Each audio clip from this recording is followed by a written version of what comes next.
I'll start kind of from the beginning and just introduce myself. I'm Lisa Nichols, and I'm a transformation coach for women in business. And back in the mid 2000s, I had this business coach for a different business.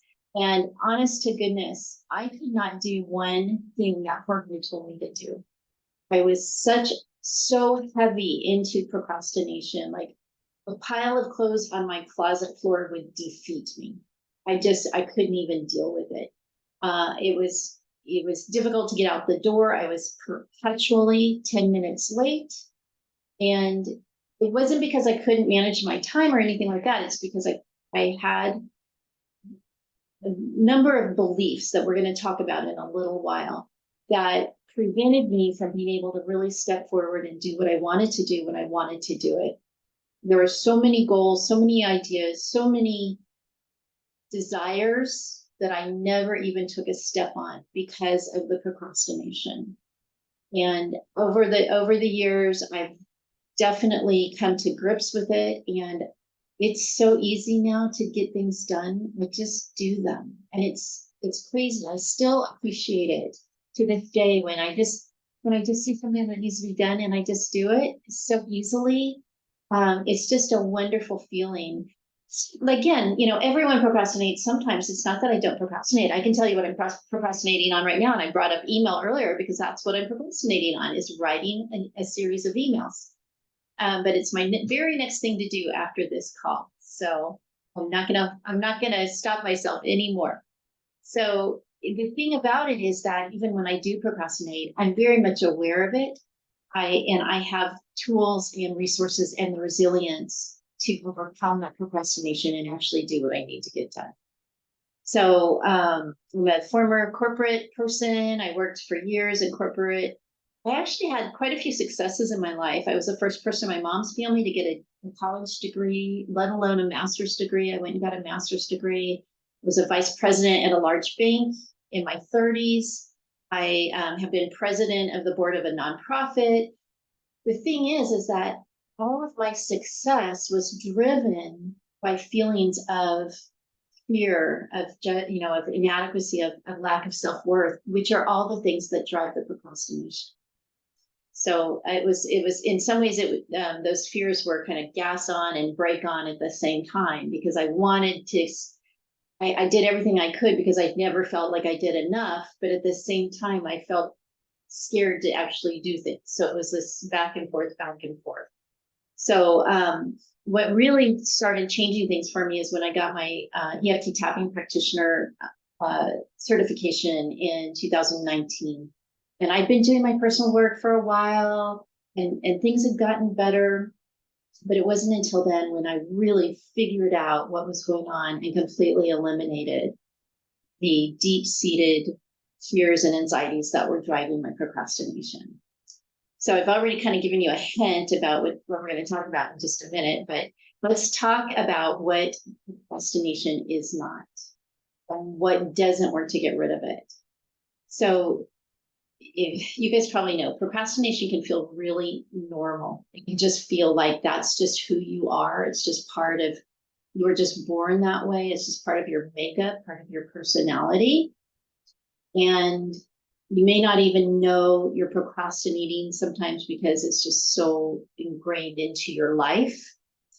But you may think it's just because you're lazy or because you're bad at time management.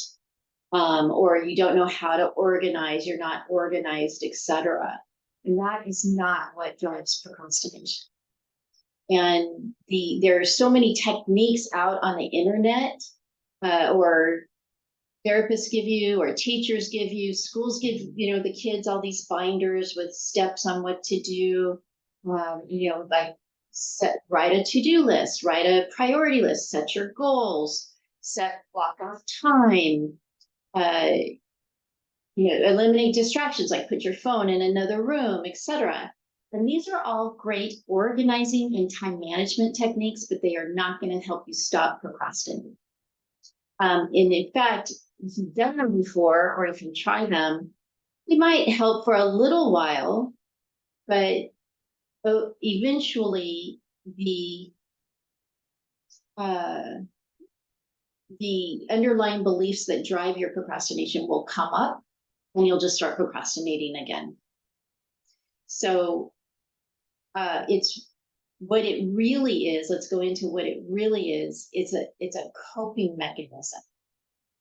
It's a way that you found when you were a child to survive what was going on in your life that you didn't understand, or you didn't know how, you didn't have the context for it, and so you didn't know uh, how to integrate it or what to believe about it. And so one of your coping mechanisms was to procrastinate.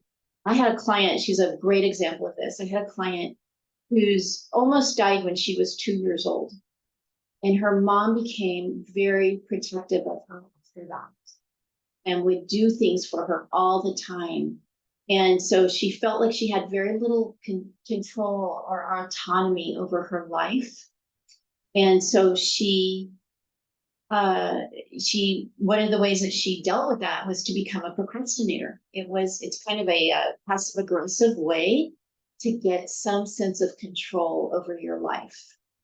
So in a way, it was like a rebellion against her mom's overprotectiveness and trying to give herself some say in her own life.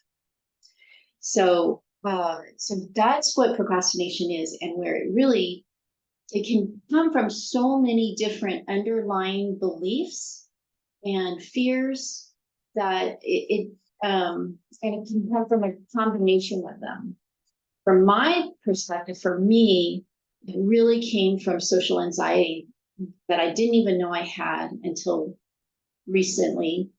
And social anxiety is an extreme fear of judgment. And so when I was, or anyone who has social anxiety, when you're constantly thinking that people are judging everything you do, like literally from the way you brush your teeth to the way you speak to how you clean your house or don't clean your house, or whatever it is, if you like, I always felt like I had this panel of judges right behind my back all the time, kind of like looming over me and judging everything that I did.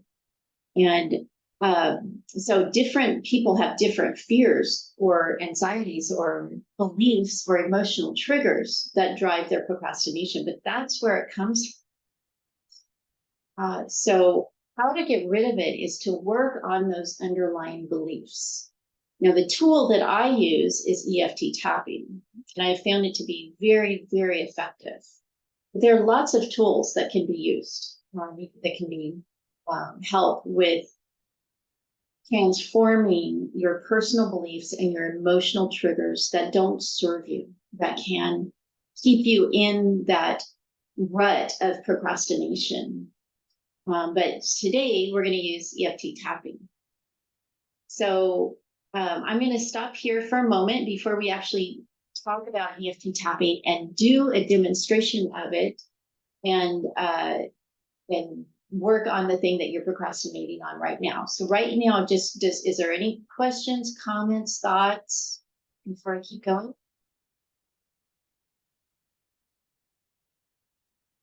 Sandy?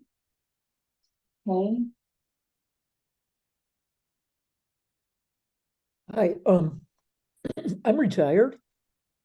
Can I still listen to everything, or am I, quote, too old to be a member here? Never too old. No, this is great. I appreciate you being here very much. Oh, wait, is Jack your last name, or is Sandy Jack part of your first name? No, Jack is my last name. Okay, I just want to make sure. Okay. So yeah, no, I'm glad you're here. So I don't think Okay. it's ever too late. So any other questions? Thank you.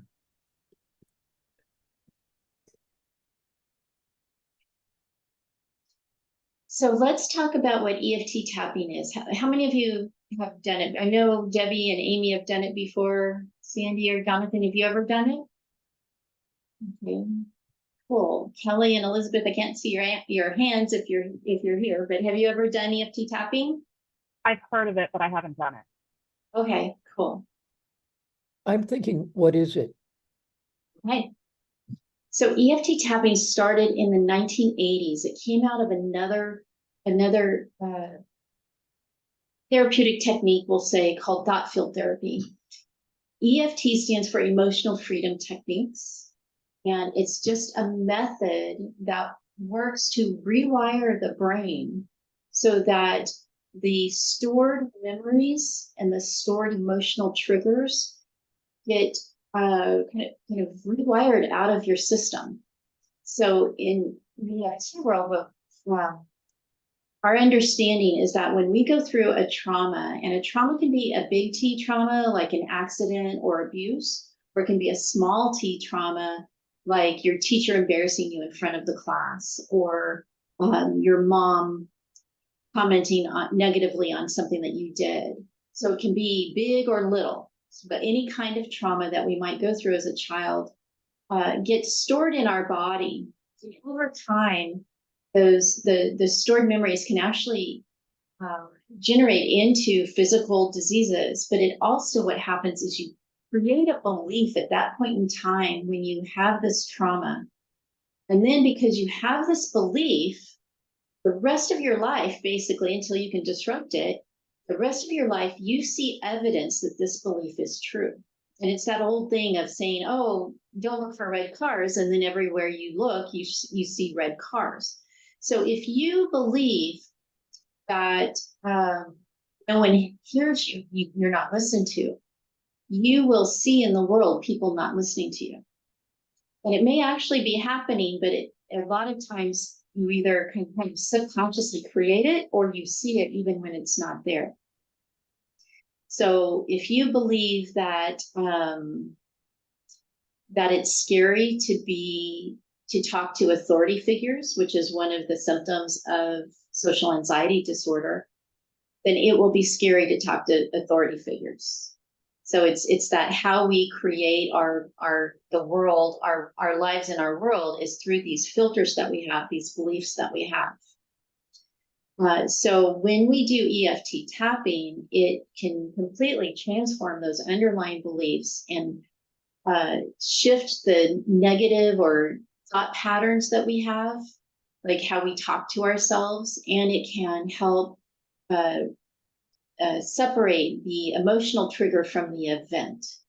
So if you had an accident and became afraid of driving because of the accident, EFT tapping can help separate the fear from the actual accident. And you still know the accident happened, you just don't have the fear anymore.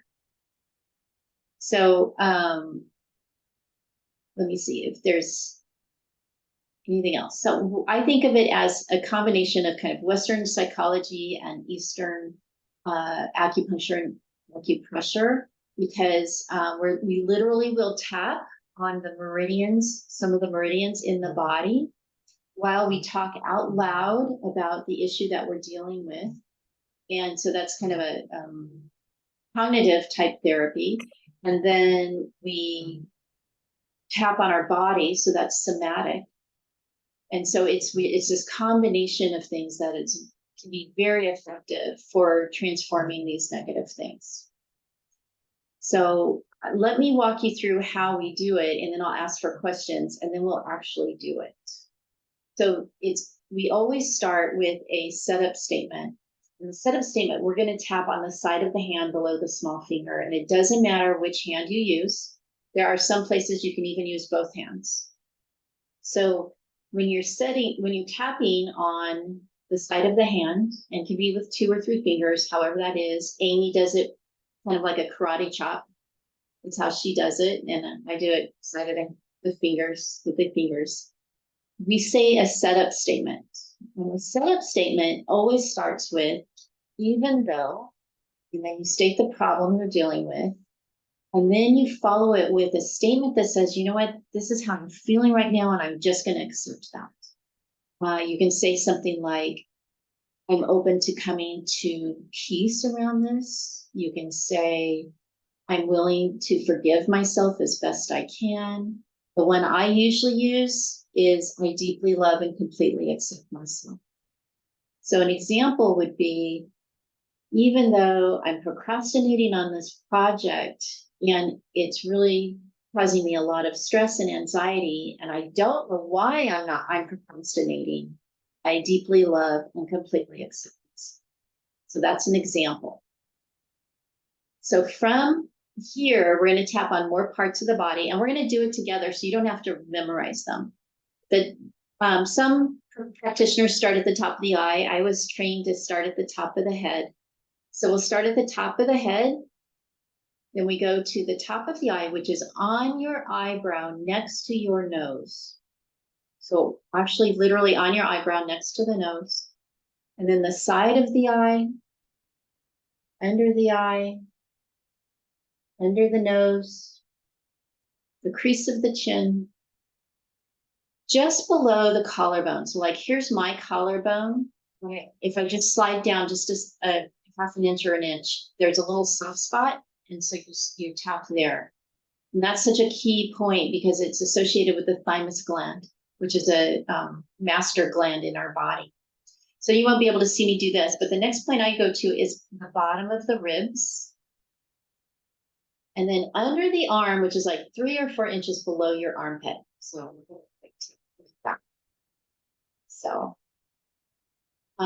then we do the top of the wrist, which is below the joint with the hand, the bottom of the wrist, and then back to the head. So as we do this round of tapping, we are going to talk about the issue that we're dealing with. We're going to talk about everything we can think of about this issue. Like if we're feeling fear, well, where is that fear in our body? Like I have all this fear in my gut. My heart feels constricted. We're going to talk about what you think about it, what you feel about it, whatever comes up for you. And then as we tap along, we eventually get to what we call a reframe. And you really need to cover the quote negative things first, because we're telling our body this is what we're dealing with. But when we get to the reframe, we actually can talk about what we would rather have, or what might be true other than what we believed to be true.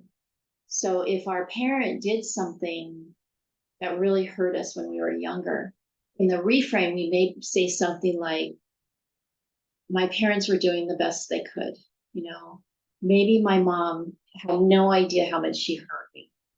And so you can reframe it into really, we make up our beliefs. We decide what an event has meaning, the meaning of any event. We decide what it means, and that's how we create our beliefs. An example I'll give you is that kids can be raised in the same household. Let's say it's an abusive household. And one of the kids might think, well, I need to protect myself and I need to protect my siblings, so I need to become the warrior. And the other child would think, I'm a victim. I just have to, I have to protect myself and withdraw. So 2 kids seeing the same activity or behavior decide 2 different things in terms of what it means. And that's true for ourselves too. When we look back at the events that hurt us or that caused us to feel negative about ourselves, it was like our child's brain giving context to the events, making them have meaning, and not ever questioning that again. So when we're tapping, we're talking about these things that come up, and that's what we're shifting, is these deep-seated beliefs. Okay, so after we do the reframe, okay. So now before we even do all of it, sounds complicated, but we're going to walk through it. So it's okay, you'll get it. Before we even start with the setup statement, we will take a intensity level of your feelings around this issue. It's always 0 to 10, 0 meaning we have no emotions about this, 10 being highly intense. So after you do the tapping, you look at your intensity level again, and usually it'll go down quite a bit. Sometimes it'll go all the way down to 0. And that's what we're going for. That's what we're looking for, is that 0. And if there's not something there, then we just do some more tapping until we get to 0. So that was a lot of information. So let me ask, Amy, if there's anything I missed, throw it in for me, and anyone else, is there any questions? And it'll get more clear as we do it, but are there any questions at this point? Okay.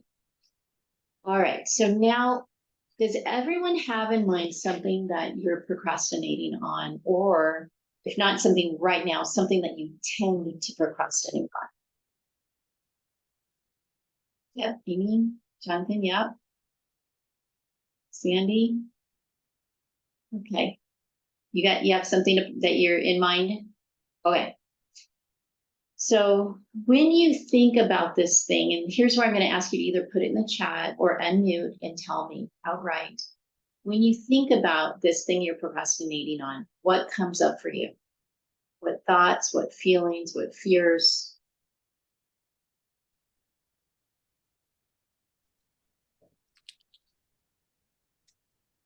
I don't know how to do it, so why do it? Because I know I'm going to fail. Mm.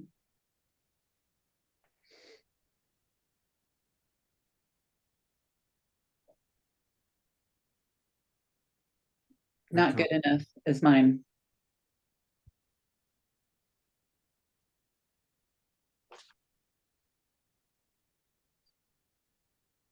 I would say, yeah, I'm not good enough. It's hopeless. And that kind of fuses together to translate into pointless. It's pointless. Yeah. See you.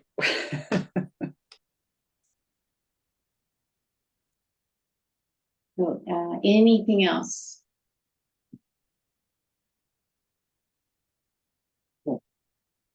So that's a little eye-opening right there, right?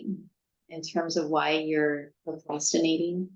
If you have these beliefs, no wonder you're procrastinating. If that's how it feels, I wouldn't want to do it either. And it's really, that's why, remember I was talking earlier about voluntarily and intentionally. It's not voluntary to feel this way or to think this way. It's not purposeful. This is how we feel.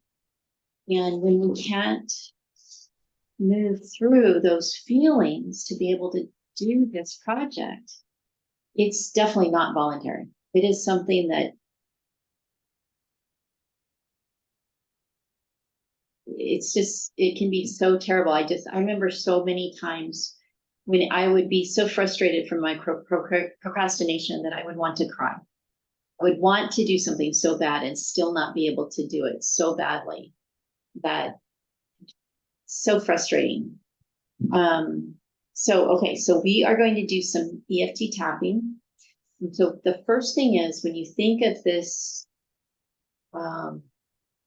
these feelings that you're having on a scale of 0 to 10, it's not scientific, it's just whatever you feel, with 0 meaning no intensity and 10 being highly intense. What number would you give it?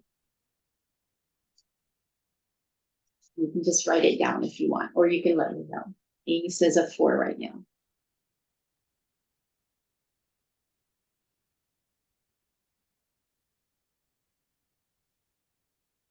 7.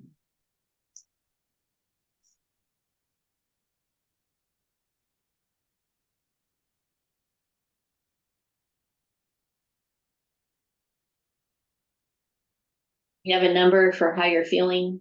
Just put up with some fingers if you want.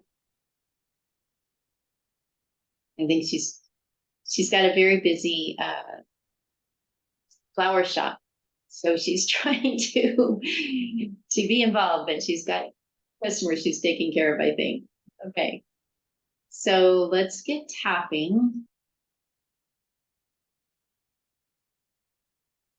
And what you're going to do is you're going to follow along with me and tap where I tap and repeat after me what I say with caveat. If you feel differently, if you feel different, you have a different belief or you feel differently than what I say, go ahead and say what you're feeling, what your belief. So if I said, I'm really, really angry and I was really hurt, then say I was hurt. And then if other things may come up for you, like, if we were working one-to-one, like if I was coaching with you and doing EFT tapping with you, I would actually work to help you find the event or series of events that happened in your past when this actually started. When we would work on those times when with the very initial impetus for the procrastination or for the belief. And so those things may come up for you. A memory of when you were doing something and maybe you got slapped down, or like I remember one time my dad got up off the couch and I was laying on the floor watching TV and I wanted to get out of his way. So I lifted my legs up and accidentally tripped him, and he turned around and slapped me because he thought I tripped him on purpose. And so those are the kinds of things that kids take and turn them into a belief or into an emotional trigger. And so things may come up for you, and you might want to jot them down or just remember them as something to explore later. All right, so we got our numbers. Okay, and so as we're tapping, just keep in mind what this thing it is that you're procrastinating on. Okay, so let's go ahead and start tapping on the side of the hand. Even though I'm procrastinating on this task or project, whatever it is, you can actually name it. So, and now go ahead, I'll say it again, and again, repeat after me. Even though I'm procrastinating on this project, and it's so frustrating that I can't get this done, I wish I could just do it and get it off my plate. I deeply love and completely accept myself. Let's go to the top of the head. I keep procrastinating on this. So frustrating. I don't want to procrastinate on it, but I am. We don't want to do it. So I don't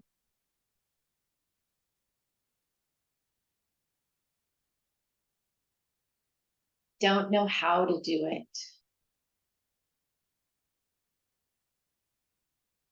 Under the bottom of the ribs. And that uncertainty makes me anxious. Under the arm. I don't like uncertainty. Top of the wrist. So why do it? Bottom of the wrist. It's hopeless. It's pointless. Under the eye. I just don't feel good enough.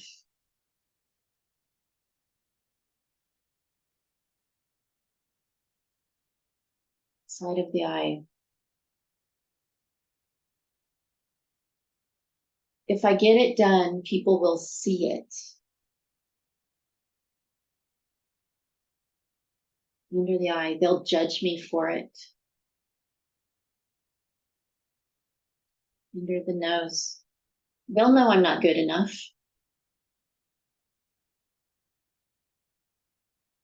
In the chin. No wonder I don't want to do it. On the collarbone, it's not actually about the simple tasks I need to take or need to complete. Bottom of the ribs, it's not the actions. Under the arm, it's all these feelings. Top of the wrist. They're stopping me from being able to move forward. Bottom of the wrist. It makes sense that I can't get this done. Top of the head. There's a lot at stake. Top of the eye. It's just not that simple.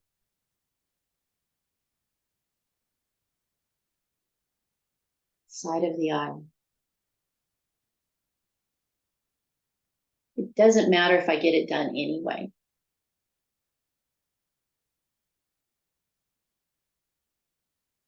Under the eye.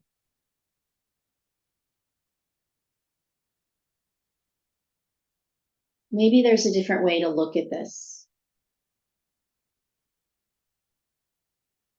Under the nose.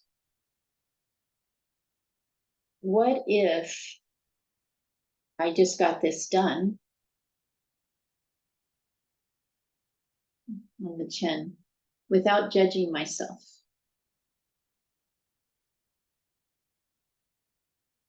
And the collarbone. What if this actually doesn't mean anything about me?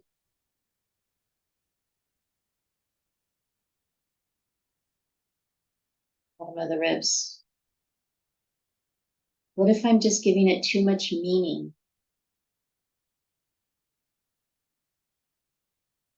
Under the arm. If I saw someone else doing this, I wouldn't think anything of it.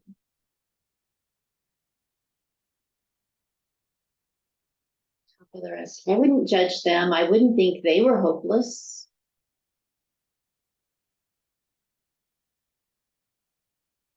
Bottom of the wrist. I think it's pretty cool that they did it. Top of the head. So why not me?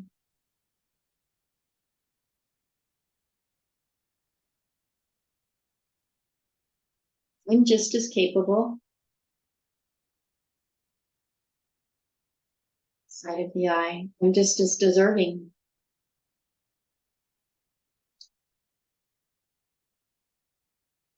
Under the eye, I really want this thing off my plate. Under the nose. So I think I'll just do it.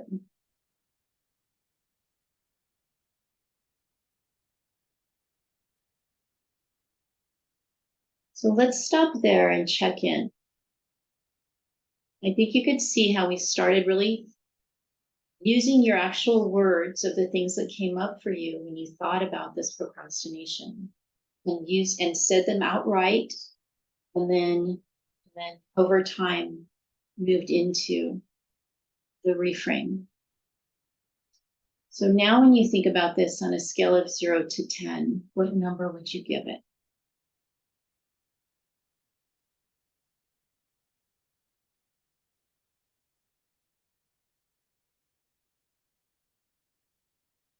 Hopefully you went from a 4 to a 1.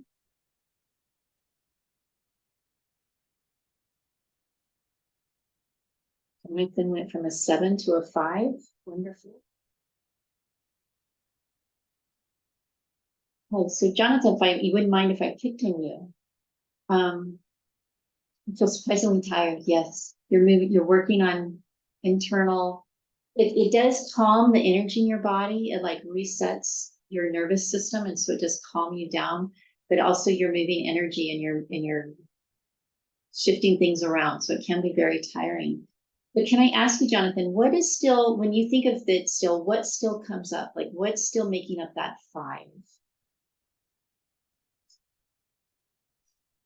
Well, in all fairness, the topic I'm tapping on is a pretty significant one. So there's a lot of things that are, it's like a big nexus of stuff related to it. Feels pretty like life-alteringly important. So it, yeah, needs to get done. Feel overwhelming? Very much so. I think that's where the fatigue comes from. It's like stress crash fatigue. Um,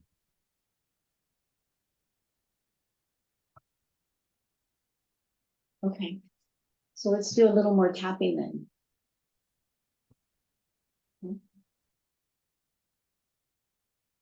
So even though I still feel some resistance to getting this thing done, it just feels really overwhelming. I deeply love and completely accept myself.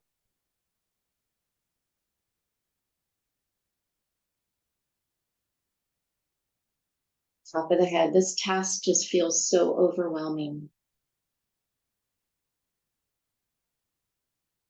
Top of the eye, it paralyzes me. Side of the eye, there's too much to do. Under the eye, there's too much importance associated with it. Under the nose, there's too many emotions associated with it. On the chin, it's just so big.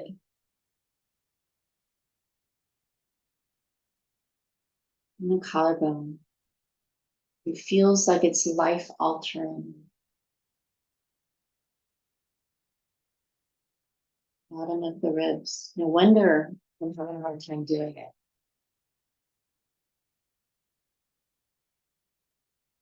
Under the arm. It needs to get done. It just feels so overwhelming, so big. Bottom of the ribs with wrist with so much import.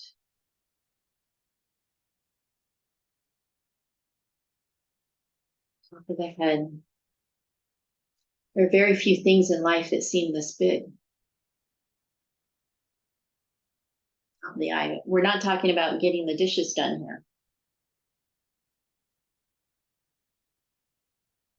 Top of the side of the eye. This is really important. Under the eye. But being stuck is not serving me. Under the nose. This feeling of paralysis is not serving me. On the chin. This thing may have many impacts on my life. And collarbone. Many of them are good. Will have a good impact on my life. Bottom of the ribs. If anything, it'll be done. I won't be stressing about it anymore.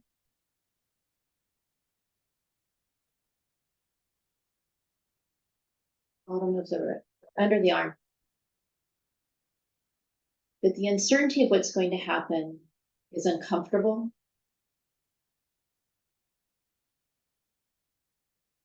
Top of the wrist. How other people are going to react is scary. Bottom of the wrist. I just don't know what's going to happen.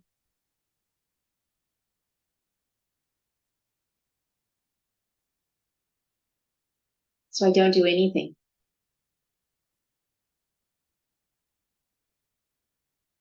It's hard being stuck here. Side of the eye, but it's scarier to take action.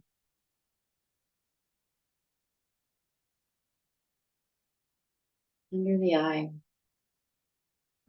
I need to take action. I need to move forward.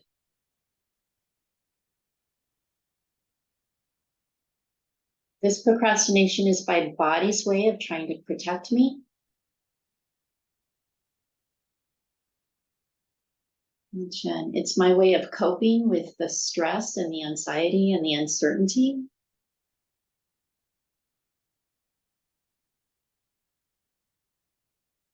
And the collarbone. But it's not serving me at this moment. bottom of the ribs. What would serve me better is if I could move forward, if I could start taking actions.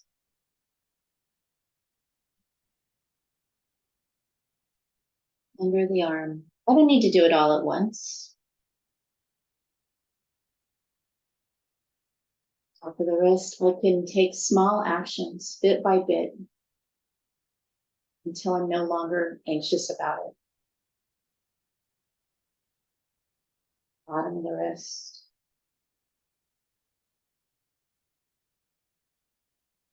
I'd like to see how my life would look once this is done.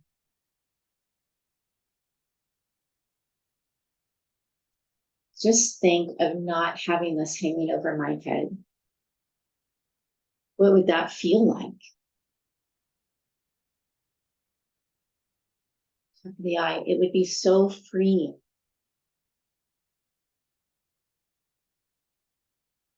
Side of the eye. I may not have all the answers and all the solutions right now. Under the eye, but I can find them out. I can figure this out.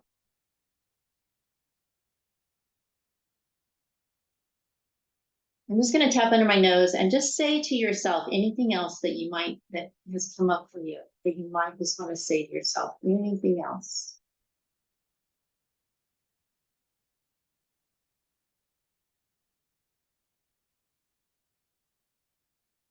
And then let's stop there and check in again on the 0 to 10. Where are you feeling now?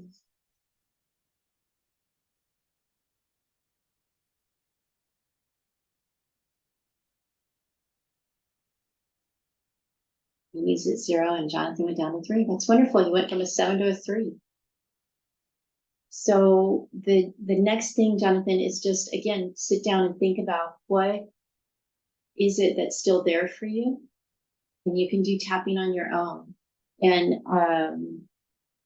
we actually will put, you know what I'm going to do is I'll put a link to the recording in an email and send them to you all. And I will attach a how to do tapping at home illustration and worksheet so that you can do it at home. But in the meantime, is there any other questions or thoughts or comments?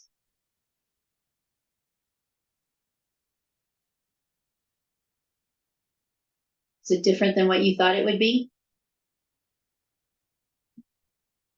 Yeah, definitely different than what I thought it would be. But I appreciate that it's actually something I can do, and it's not just like sitting back and looking at slides kind of process.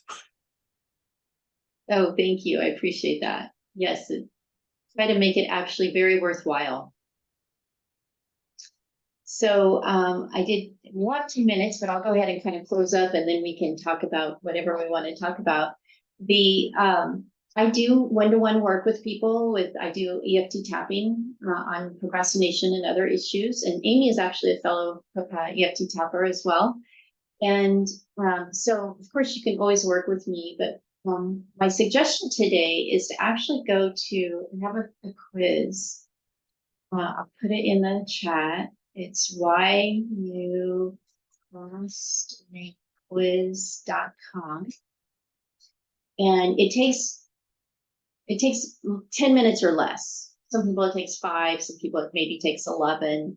And at the end of it, it will give you, like the main reason or underlying belief that drives your procrastination in general. And there's 16 different ones. They're all based on my own experience with procrastination and all the different things that why I used to procrastinate. So it might be fear of criticism or fear of judgment or fear of making a mistake, but it could also be rebellion, like we talked about with one client. The beliefs that you have about yourself, such as I'm not capable or I have to be a certain person to make the people in my life happy. And then there's also the overwhelm. So the various reasons are kind of coming fear, belief, rebellion, and overwhelm. So if you take the quiz, and that will just take you to a landing page where it'll explain right there. So that might be also helpful just to help you guys understand yourselves more as to what drives your procrastination. So anything else for today?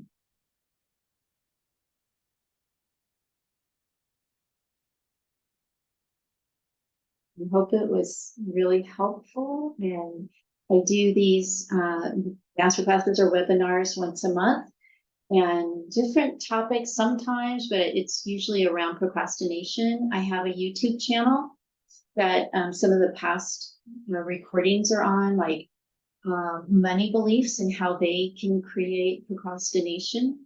You can procrastinate because of your money beliefs. I have one on people pleasing. And so let me see if I can get my YouTube channel real quick and put it in the chat as well.